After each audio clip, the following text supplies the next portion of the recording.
기도를 못 이긴다, 기도를 못 이긴다라는 제목으로 하나님 말씀 증거하도록 하겠습니다. 5편의 배경은 기도조차 안 나올 때를 배경으로 삼고 있습니다. 조금 전에 찬양했던 주만 바라볼지라, 거기 후렴 부분 보면은 어둠에 밝은 빛을 비춰주시고 나의 작은 신음에도 응답하신다, 이런 말씀이 나옵니다. 작은 신음에도 응답하신다. 그게 오늘 1절에 나오는 뒷부분에 나의 심정을 헤아려 주소서, 똑같은 단어입니다. NLT 같은 데 보면은요, 옛날에는 나의 심정을 통촉하사 뭐 이랬는데, 그래서 옛날 찬양에는 이게 심정을 통촉해달라, 왕한테 뭐 그런 얘기하죠. 그 통촉이 뭐냐면 헤아려달라, 그런 뜻이거든요. 여기 보니까 그 pay attention to my groaning이라고 돼 있어요. groaning이 뭐예요? 그 신음하는 거거든요. 끙끙 앓는다, groaning. 그러니까 너무너무 힘들어가지고 기도할 힘조차 없는 거예요. 기도도 안 나올 때 있잖아요. 그래서 거의 신음 소리밖에 안 나는 거예요. 그 신음도 작은 신음. 나의 작은 신음도 하나님이 응답하신다는 거예요. 그러니까 기도가 놀랍다라는 거죠. 그래서 오늘 두 가지 적용을 살피겠는데, 첫 번째는 기도조차 안 나올 때, 첫 번째는요, 뭐 계획 세우는 거, 이게 우리에게 힘주는 게 아니고, 하나님은 계획에 응답하시는 게 아니라 우리 기도에 응답하신다. 이걸 잊지 말았으면 좋겠습니다. 배경을 많은 학자들이 그렇게 합니다. 이게 똑같은 거예요. 압살롬에게 배신당하고 도망칠 때 그때 상황을 얘기를 합니다. 아들 압살롬의 배신도 치명적이지만 자기 오른팔이었던 제일 총명한 그 제갈공명 같던 아히도벨의 배신이 더 문제였죠. 되게 똑똑했습니다. 이스라엘에서 제일 똑똑한 사람이 아히도벨이에요. 사무엘하 16장 23절을 보니까 아히도벨이 베푸는 계략을 이렇게 설명을 합니다. 사람이 하나님께 물어서 받은 말씀과 같은 것이다. 그러니까 이스라엘 백성들이 하나님 말씀을 최고로 치잖아요. 다바르. 그런데 이 아히도벨에게 어느 정도로 칭찬을 하느냐 하면은, 아히도벨의 계략의 수준은 하나님 말씀 수준이야.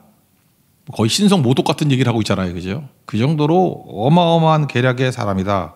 근데 그 사람이 우리 편이면 힘이 되는데 대적이 돼버렸습니다. 그러니까 생애 최대의 위기였다는 것입니다. 그 계략이 뭔지 뭐 아시지만 한번 더 소개한다면 그거예요. 압살롬에게 이렇게 얘기를 합니다. 다윗 추격할 때 한 12,000명만 나에게 달라고. 그래서 급하게 추격을 하면은 측근들 빼놓고 다 도망칠 거라고. 결국 이 싸움은 다윗 하나 죽이면 끝나는 싸움이라고. 내가 빨리 가가지고 다윗 한 놈 죽이고 항복받아내겠다고. 참 기가 막힌 얘기죠. 다윗 죽으면 뭐 나머지 사람들이 지리멸렬하겠죠. 소름 끼칠 정도로 똑똑한 사람입니다. 근데 이때 기도했던 것 같아요, 다윗이. 그죠? 그래서 인간의 계획대로 되지 않습니다. 기도에 응답하신다는 거예요. 그때 하나님 앞에 저 똑똑한 아히도벨, 나를 너무너무 잘하는 아히도벨, 판단을 너무너무 잘하는 아히도벨의 계략, 그대로 되면 나는 살 길이 없습니다. 그러면 자포자기 하는 게 아니라 하나님 앞에 기도하는 거예요. 그게 1절과 2절입니다. 그런 상황이에요. 1절, 2절 읽겠습니다. 시작. 여호와여 나의 말에 귀를 기울이사 나의 심정을 헤아려 주소서. 나의 왕 나의 하나님이여 내가 부르짖는 소리를 들으소서. 내가 주께 기도하나이다. 이렇게 시름소리 내면서 기도했다라는 것입니다. 그랬더니 하나님께서 어떻게 만드시느냐. 후세라는 사람, 후진 사람이라 그랬죠. 그 사람이 이제 위장에서 들어가 있었는데 계략을 냈는데 계략 자체가 너무 웃겨요. 제가 보니까 너무 허접해가지고 이렇게 무식할 수가 있나, 이런 거였습니다. 압살롬 당신 힘이 있잖아. 그러니까 대대적인 전쟁을 해야지 무슨 그런 게릴라전 그런 걸 하나, 암살 작전 그런 거 하지 말고 전면전 해라. 그래서 전면전 하려고 그러면 정비할 시간이 필요하니까 조금 준비를 해서 전면전하면 다윗이 이길 수가 없어. 맞는 얘기죠. 뭐 지금 10대 1, 20대 1의 상황이니까 정비해서 전면전하면 이긴다. 사실은 그 맞는 얘기지만, 그러면 같은 민족끼리 피해가 크고 결국 다윗만 잡으면 끝나는 싸움인데, 이런 후세의 말도 안 되는, 제가 봐도 이걸 왜 속았나 생각이 들어요. 근데 17장 14절 보니까 저는 압살롬만 이 계략에 넘어간 줄 알았거든요. 압살롬과 온 이스라엘 사람이 이르되 후세의 계략은 아히도벨의 계략보다 낫다 하니. 그러니까 하나님께서 어리석음을 압살롬만 어리석게 만든 게 아니라 온 이스라엘 사람들을 어리석게 만든 거예요. 제가 보니까 나라 망할 때 보면 백성이 어리석어지더라고. 말도 안 되는 사람 지지하고 말도 안 되는 사람 따라가고, 독일 망할 때 보면은 히틀러 따라가잖아요. 그죠? 그러니까 집단으로 어리석게 만들어 버리는 거예요. 압살롬이 어리석고 온 이스라엘 백성이 어리석게 되더라. 그래서 다수의 민중 너무 믿으면 안 됩니다. 되게 어리석을 가능성이 크다라는 거예요. 이게 왜 이렇게 됐죠? 왜 백성이 이렇게 어리석어집니까? 신음소리 같은 기도했기 때문에 그래요. 그러니까 하나님 백성들이 영은 나가서 뭐 으쌰으쌰 운동하는 게 아니라 신음소리 같은 기도할 때 하나님께서 대적들을 어리석게 만들어버리고 또 하나님 백성들은 약하지만 지혜롭게 만든다는 것입니다. 그래서 압살롬을 어리석게, 온 이스라엘 백성을 어리석게, 거기다가 여기서 된통 당했던 아히도벨은 나약하게, 그래서 그 압박을, 정신적인 압박을 못 견뎌서 자살해버리잖아요. 그래서 망한 거죠. 도저히 이건 이해가 안 되는 얘기예요. 근데 이 모든 일이 벌어지게 된 계기가 뭐예요? 나의 작은 신음소리에도 응답하시는 하나님이기 때문에. 여러분 삶 가운데도 이런 기도의 역전이 있기를 원합니다. 신음소리 같은 기도도 위력이 있습니다. 하나님께서는요, 아히도벨 같이 이게 똑똑한 계획에 응답하는 게 아니라 신음소리 같은 나약한 사람의 기도에 응답하신다는 거예요. 여러분 지금도 능력 있으시죠? 뭐 계획 짜고 노력하고 아침부터 저녁까지 이리 뛰고 저리 뛰고 거기에 응답하는 거 아니에요. 제가 어제도 어떤 가정에서 신방을 했는데 그러더라고. 뭐 여러 가지 일들이 있었는데 회사에도 열심히 다 하고 했더니 결국은 뭐 뻔한 얘기 하는 거죠. 다 헛수고했대. 근데 하나님 앞에 선교하고 기도했대. 그것만 남더라고. 그 고백 하나 나오는데 시간이 얼마나 걸렸겠어요.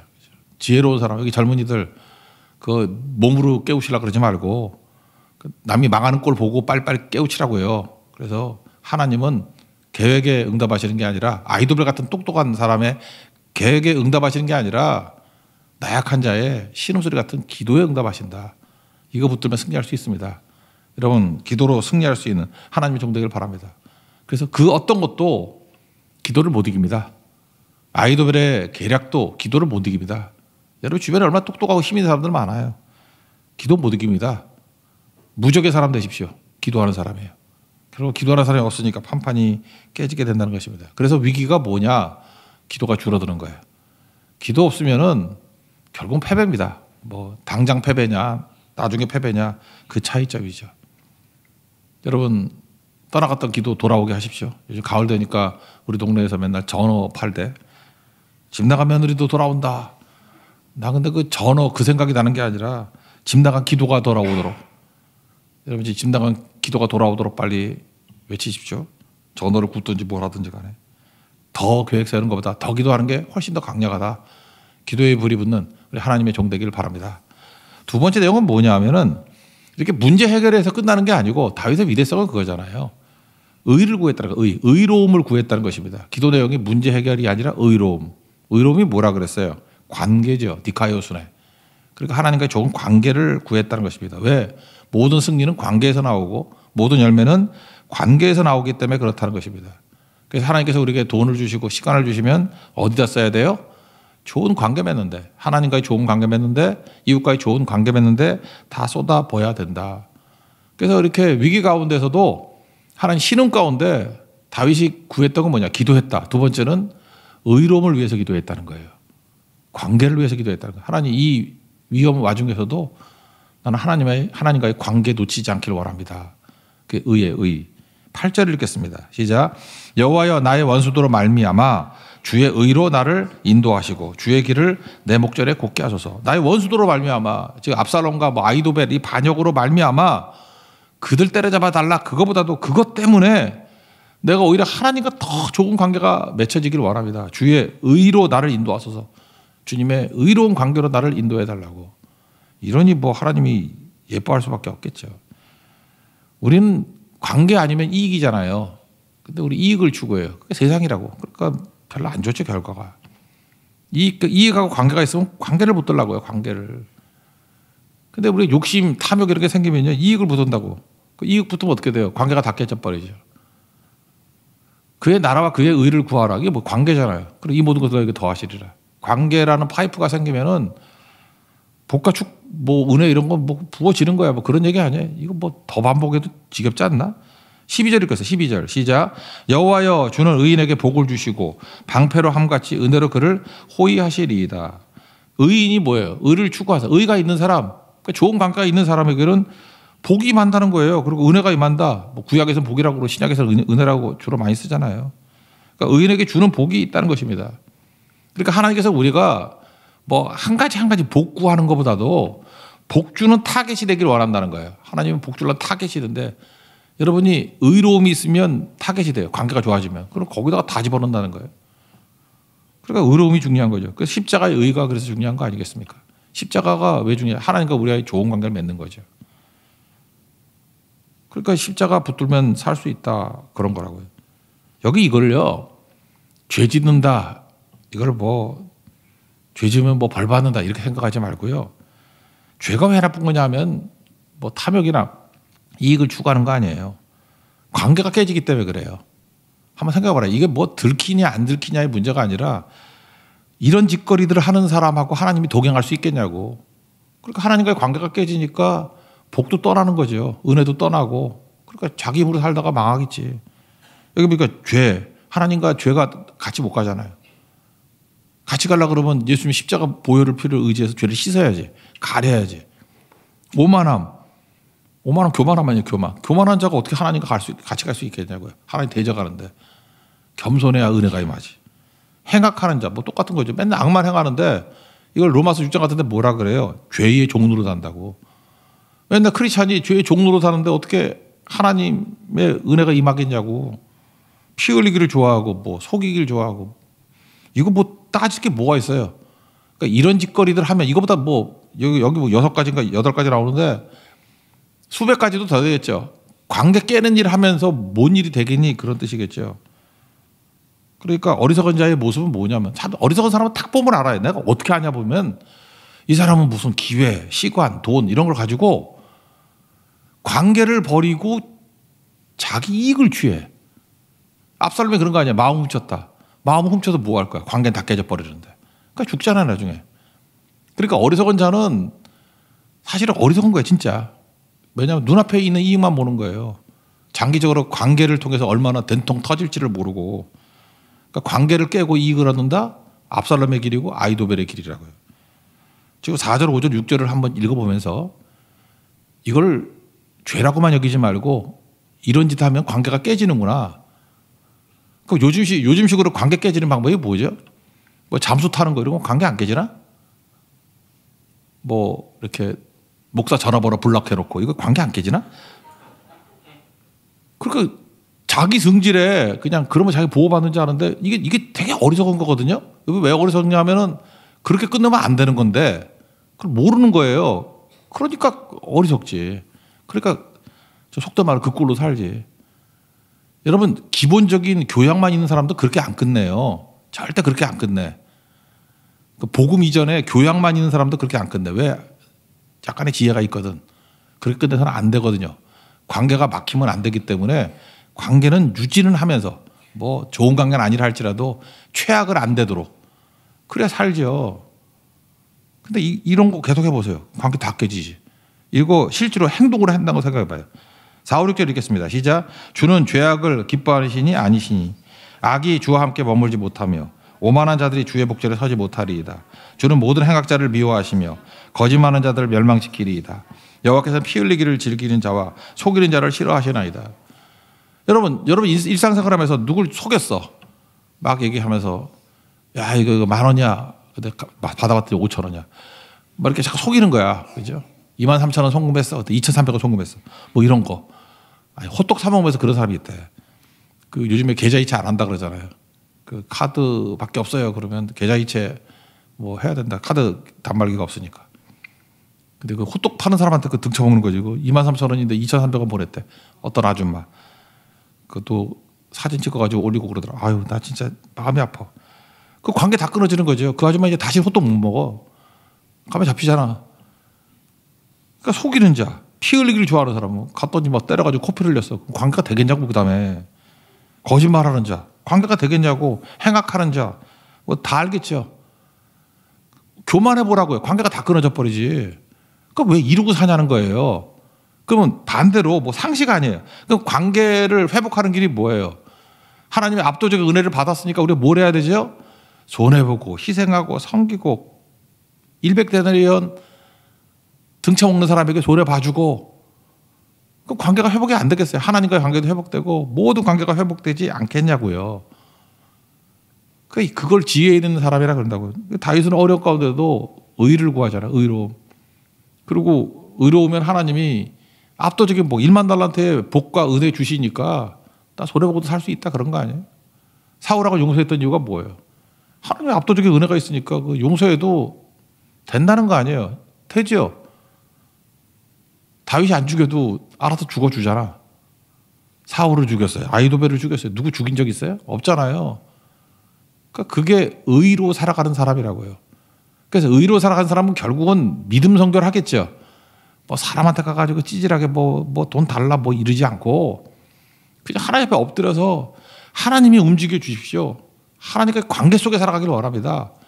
그럼 다 되는 거죠. 링컨 대통령 얘기를 한번 봐요. 링컨 대통령 되게 존경하잖아요. 링컨의 모델이 다윗이었거든. 나 다윗 같은 지도자 되기를 원합니다.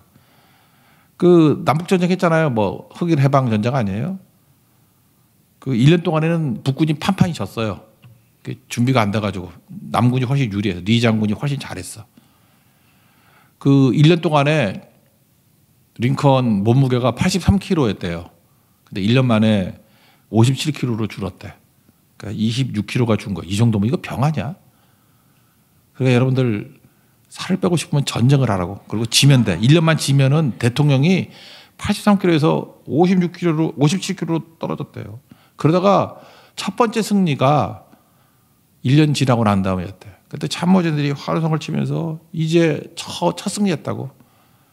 원래 링컨 기도하는 대통령 아니에요. 그죠? 하나님이 우리 편이다. 그러면 환호성 쳤다는 거예요. 다 아는 얘기죠. 그다음부터는 그때 정색을 하면서 당신들이 이렇게 환호성 치는 것이 사실은 가장 근심스러운 상황이라고. 명심하십시오. 하나님이 우리 편인가 이런 생각하지 말고 내가 하나님 편에 서 있는가를 생각하라고. 하나님이 우리 편이다 그런 건 뭐예요? 내 욕심, 내 뜻이잖아요. 내 욕심과 내 뜻을 지지하는 하나님. 그러니까 하나님을 이익의 대상으로 삼는 거죠. 반대죠. 내가 하나님 편에 서 있는가. 관계 아니야, 관계? 내가 하나님 편에 서 있는 관계만 되면 승리도 주시고 열매도 주시고 뭐 다 주신다 그런 얘기 아니에요. 그러니까 링컨은 하나님 앞에 도와달라 이 기도보다도 다윗과 똑같은 기도를 한 거예요. 의로운가? 내가 하나님 편에 서 있는가? 이거 누구한테 배웠어요? 다윗에게서 배웠다는 거예요. 그러니까 여러분 링컨 잠깐 존경만 하지 말고 여러분도 시편 5편의 이 태도 배우면요. 다윗 되고 링컨 되고 또 여러분도 이 시대에 놀라운 관계를 통해서 열매 맺는 하나님 백성이 될 수 있다는 것입니다. 우리 크리스찬이라고 하는데도 불구하고 손해보는 걸 끔찍하게 여기는 분들이 있어요. 아, 진짜 그래요. 뭐 손해보는 걸 못 견뎌. 무시당하는 꼴을 못 견뎌요. 성공에 대한 열망이 너무너무 커요. 그거 왜 그런지 알아요? 아직 완전히 거듭나지 않았기 때문에 그래요. 빌립보서 2장 5절에 기도해야 됩니다. 너희 안에 이 마음을 품으라. 곧 그리스도 예수의 마음이니. NIBC. 내가 죽고 내 안에 예수님이 살아계시면 예수의 마음 품게 돼 있어요. 예수님의 마음 품으면 예수님의 마음의 특징이 뭐예요? 예수님이 이익 추구하겠습니까? 관계죠. 의로움. 십자가 붙드는 거라고. 십자가. 예수 마음 품는 거. 그래서 어떤 걸 생각할 때마다 자기 부인과 자기 십자가 지는 예수 마음 품느냐 그거 보면 달라지는 거죠. 우리 약하기 때문에 항상 내 이익을 따라가요. 이익 따라가면 되는 것 같지만 망하는 거고 십자가 붙들면 죽는 것 같지만 사는 길이라고. 그 예를 하나 든다 그러면 중국 그 마오쩌둥 시대, 모택동 시대에 지하교회 지도자로 유명한 사람이 있어요. 왕명도라고. 왕명도 형제. 뭐 자세히 알고 싶으면 인터넷에 한번 왕명도 치고 찾아보세요. 왕민따오. 요즘에 왕민따오라고 부르는데 제가 어렸을 때는 왕명도로 다 불렀어. 왕명도. 마오쩌둥 아는 어떤 뚱인지 모르겠어. 그냥 모택동 그래야 가슴이 와다. 그죠?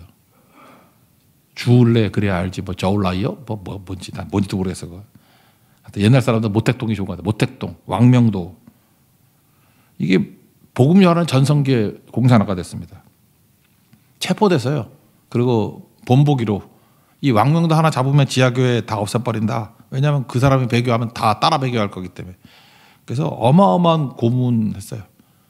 뭐 손톱 빼기 뭐 이런 건 말도 아니고 뭐 관절 꺾기 뭐. 아 그건 설명 안 할게요. 너무 징그러워서. 고문 과정이 너무너무 힘들어가지고 왕명도가 결국 예수님 부인했어요.